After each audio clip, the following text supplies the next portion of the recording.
Shenandoah Valley Academy is a Christian coeducational boarding high school operated by the Seventh-day Adventist Church. It is located in the Shenandoah Valley of Virginia at Newmarket, beside the Shenandoah River. Along with some others, I would like to tell you the fascinating story of this unique school. You see, history is not so much a story about man's achievements as it is about the outworking of God's providences to accomplish His purposes. Many persons and events testify that God's presence has been evident throughout SVA's 100-year history. Charles Dillman Zirkle first envisioned Shenandoah Valley Academy. He was born in 1866 in a small stone house on the family farm about a mile west of Newmarket. The house is not now standing, but a monument made of original stones is built on an existing wall.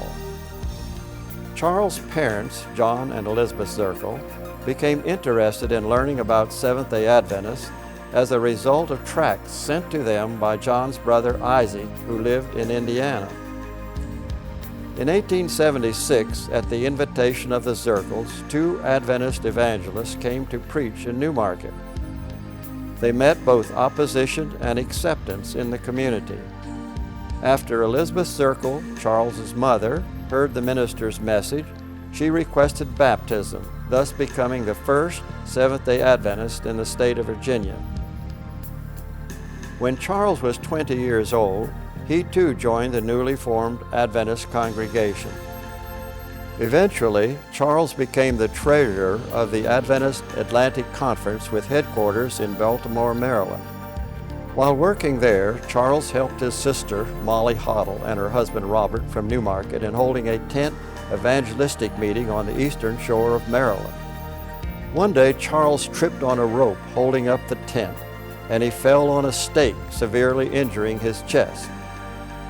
Charles returned home to the family farm to recuperate, but his condition worsened, and he knew that he would soon die.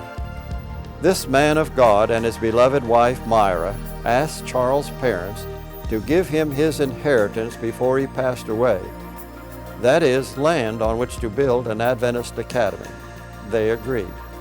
On Friday, March 24, 1905, as Charles lay dying, he watched from his bedroom window as his parents staked off 42 acres as the site for an academy. 3 days later, Charles passed away, assured that the first step in his dream had come true, land on which to build a school. 18 private schools functioned in Newmarket in this education-conscious town before Shenandoah Valley Academy opened.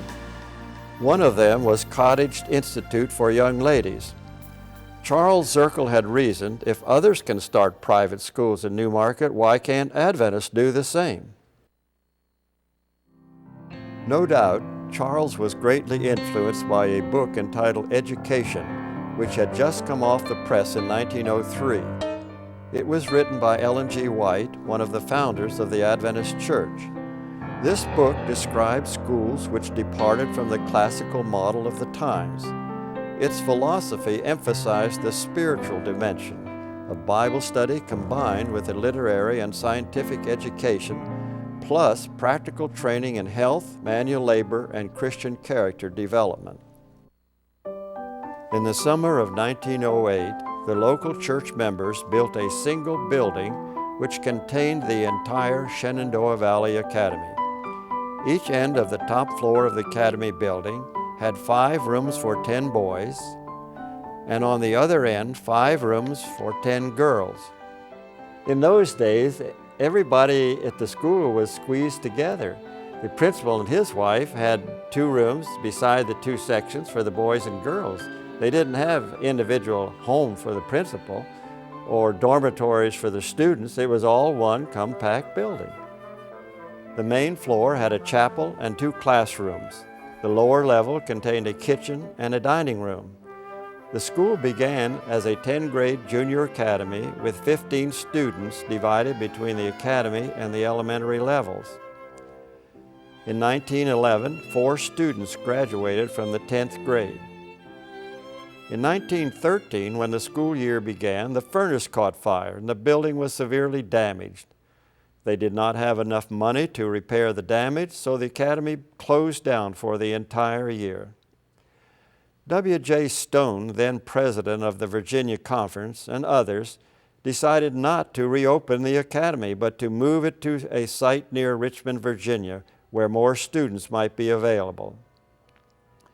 In the late summer of 1914, Walter C. Moffett accepted a call to be president of the Virginia Conference. Denominational leaders also urged him to move the school to a place near Richmond. God, it appears, had other plans. Moffett recalled why he chose not to follow the counsel of others. On his deathbed, Charles Zirkle had dedicated the land for the education of Seventh-day Adventist youth. When my father had driven me from home as a young lad because of my acceptance of the Advent message, it was Charles Zirkle, the Secretary-Treasurer of the old Atlantic Conference, who had shared his room with me in the city of Baltimore. Had the providence of God, in the turn of affairs, shaped things so that I could perpetuate the purpose of Charles Zirkle's dedication?